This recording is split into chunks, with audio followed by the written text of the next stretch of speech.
Good morning, everybody. Hey, welcome to Monday, November 23rd, as we head into the week of Thanksgiving.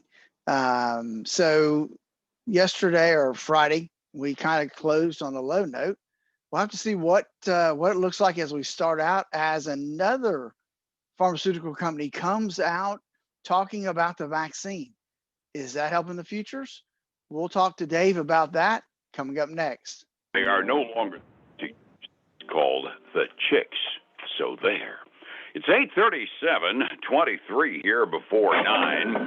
Time to check in on money and see what's going on with your money this morning. And to be God's honest truthful, not a whole heck of a lot if it weren't for a bunch of vaccine stories that are out there. So it's the epidemiology report. Let's head downtown to the offices of Statler Financial Services. Phillip Statler is standing by. Phillip, good morning. How are you?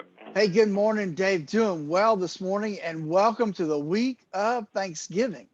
Yeah, it's only a 3-day work week for the stockbrokers. I bet they're enjoying their week off, aren't they? Yeah, all the traders they'll be going home probably 1 o'clock on Wednesday. I was going to say they get an opportunity for a long weekend. They head home, start hitting the computers for rumors on Black Friday traffic, and starting about noon on Wednesday, the stock market's going to look like a bowling alley, even though it might very well be open. Set the table for the morning. Friday was an off day without any doubt. The Dow was down 220 points, NASDAQ down 50 points, Standard & Poor's down 24 points, and it was basically on the news about the coronavirus. It's really, really bad up to the north, and when the daily figures come out, we won't be happy with what we got out of Highlands County either, because we lost a few more people over the weekend and a bunch more cases as well. This bug isn't done yet.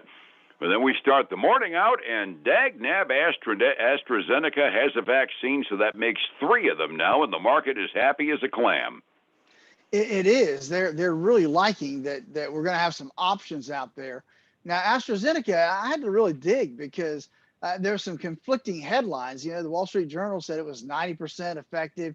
CNBC said it's 70% effective. I said, okay, how can you have two so contrasting numbers? And so digging down, so AstraZeneca, they ran 2 separate tests, or two different trials.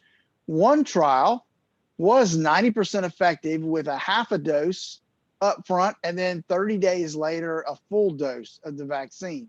They ran another trial that was about 67% effective, and it was a full measure up front, and then another full measure 30 days later. And that one didn't do as well, which was kind of funny to me. Yeah, I was going to say, it kind of flies in the face of intuition, but that's what the science and that's what the research is there for. It should be mentioned that all of these vaccines are 2-dose numbers. I mean, that's probably, and this is more than I know for sure, probably in an attempt to extend out the immunity that you get off of these things, because the one open question that I keep, that nobody has the answer for really, is are these going to keep the immunity going for a year or more after you take the vaccine? Nobody really knows that because it hasn't been a full year since we've been working on it. But the 2 doses at the very least, evidently, of all 3 of the vaccines that are out, AstraZeneca's with the half dose followed by the full dose, are giving us like 90% effectiveness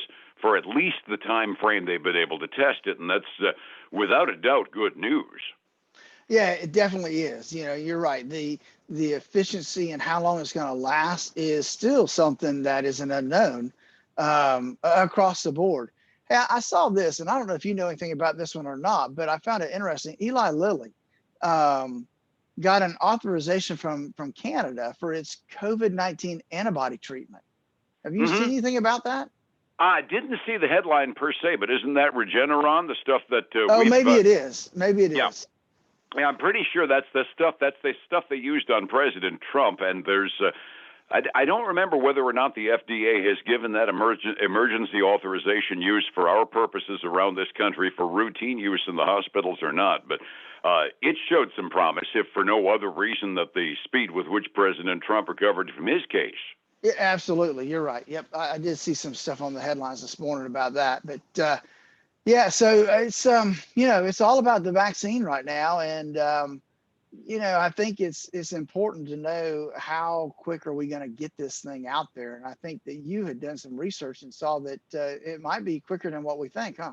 Yeah, could be really, really fast. One of the people inside the coronavirus task force said that the calendar goes thusly.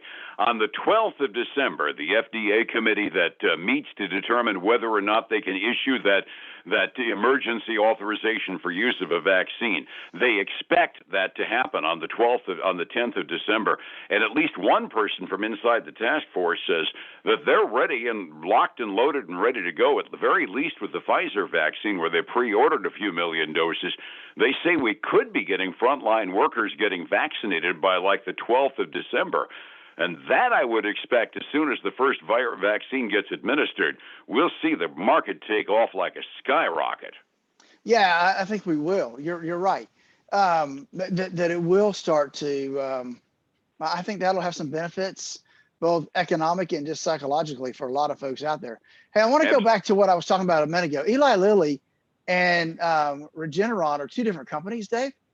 And so I find that interesting that that Eli Lilly, it doesn't give the name of the drug that they're talking about for it, but they're using it in patients who are not hospitalized, but that are at risk of serious illness. And I haven't heard anything about that one. So I find that one interesting. It'd be nice to see if something like that can come to the United States. Yeah, I was assuming that it was the same kind of a treatment at the very least as they gave President Trump, but no, they gave it to him in the hospital. So that's intriguing. Yeah, it's definitely something we'll be watching carefully, because as soon as the virus news changes, the markets change direction like almost 180 degrees, because the rest of the news really isn't very good. We got word this morning that we lost another retailer. The Guitar Center people have declared Chapter 11 bankruptcy, which is just one more bad news story on the retail front, right? Yeah, it is. I mean, let's just face it. We're going to have a lot of bankruptcies, and my fear is we're not done yet, Dave. We're going to have more as we get through the Christmas season. There may be some hanging on for that last little bit of the Christmas sales, trying to just get as much revenue as they can before they close the doors, and that's we'll have to see what that looks like in January. Yeah, absolutely. The other bit of outside the silver lining, the big gray cloud, European economic reports this morning are not looking good. Their purchasing managers index fell precipitously in October, and the service jobs are being cut right and left as Europe ends up going back into more lockdowns over there. So if it weren't for the vaccine news, we'd really have nothing good to talk about this morning, would we? Yeah, we really wouldn't. I mean, I was looking at the economic calendar. There was nothing coming out today, but let's look at what the week does hold for us when it comes to the economic calendar, Dave. We do have the consumer confidence number for November, which is kind of early, but it comes out coming up here tomorrow. And then most of the stuff that we talk about on Wednesday, like the jobs, will get moved up. I mean, on Thursday, it gets moved up to Wednesday because everything will be closed on Thursday for Thanksgiving. So we'll have jobs, we'll have home sales. We have a lot of things coming out on Wednesday that we can talk about. And then on Friday morning, of course, all the 5 a.m. store opening stories about how big Black Friday really is, because so many of the big retailers are closing for Thanksgiving Day for a change. Well, that's right. And I'll leave that one for you on Friday to talk about the elbows and the shoulder pads and that kind of stuff. Gotcha. Resetting the table for the morning. In the absence of a lot of earning reports out this morning, off day on Friday, a lot of good virus news this morning. So consequently, we've got some optimism reigning on Wall Street to start this short week out. 45 minutes early, where are we heading, Phillip? Hey, it's all looking rosy this morning, Dave, when it comes to the stock indexes. I mean, we've got the Dow up a little over 0.5%. We've got the S&P 500 up 0.5%. NASDAQ's lagging a little bit, but it's still up 0.25%. Everything looking good on that front. Commodity side, well, not so much. We got silver down 1%. We've got gold down 0.33%. But crude oil is reacting the way you and I like it. It's up 1.1% to $42.90 a barrel, getting close to 43. Once again, expectation, I would assume, of increased activity on the economic front. Well, you'd hope so. And let's face it, there will be people traveling over Thanksgiving, which is going to push up demand a little bit. Maybe ill-advised, but they're going to travel anyway, that's for sure. World markets overseas, the Asian Rim markets for the most part were in green ink at the close this morning about 6 a.m. Japan was the outlier. It was off by a bit. Europe is mixed midway through their day. British markets are off by a bit. German markets are up by about the same amount halfway through their trading day. This is poster child time, Phillip. We had bad news on Friday, so the market was down. Good news today, so the market looks like it's heading up, and none of it has to do with money. It's all based on epidemiology. You can't control any of that, but I can't say that 3 times fast. You can control risk, though, and I need to get a hold of you to find out how to do that. You're absolutely right, Dave. That is the one thing we can control is the amount of risk that folks have in their portfolio. And too often, people don't know what kind of risk they have in their portfolio. That's why I developed the financial x-ray.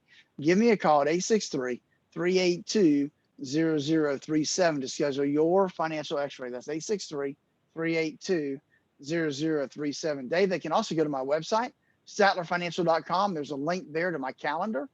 They can also catch up on radio shows. They're all listed right there. And then join us this weekend for the Statler Financial Radio Show, 6 a.m. and noon on Saturday, 10 a.m. Sunday morning on Highlands News Talk 730. And I think we do have a noon one on Saturday, looking at the schedule ahead, unless the SEC changes the football schedules around again. Well, that would be great to be at my normal spot on Saturday. It would, I agree. Phillip, thank you so much, and we'll catch you tomorrow morning, okay? All right, man. You have a great day. Thank you. Be well, my friend. It's 105.7 Light FM and Statler Financial Services, Phillip Statler.